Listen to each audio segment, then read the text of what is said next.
Hello everyone! In this video, I'll explain how to locate an air intake leak in your engine using a simple method called pressure testing. Pressure testing is performed to check if your engine is drawing in any unaccounted-for air somewhere in the intake system. As far as I know, the amount of air drawn into the engine is monitored by the mass airflow (MAF) sensor, which is usually located after the air filter. This sensor sends information about the amount of incoming air to the engine control unit. Thanks to this information, the engine control unit adjusts the amount of fuel injected into the cylinders. However, sometimes there are air leaks after this sensor, such as a cracked hose or a poorly sealed gasket. As a result, the air-fuel mixture may be adjusted incorrectly. Typically, when we scan for errors using diagnostic equipment, the system will indicate the presence of an air leak, as it does in my car.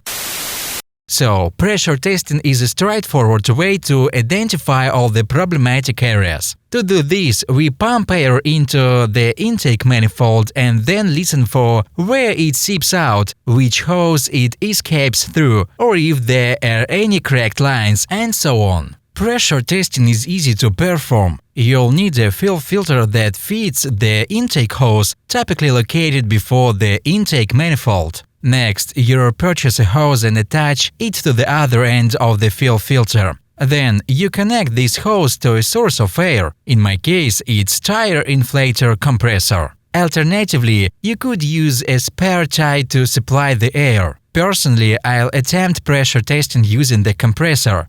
Now, turn on the pump, and air is sent into the intake manifold. Listen for any hissing sounds to identify the points of air leakage from the engine.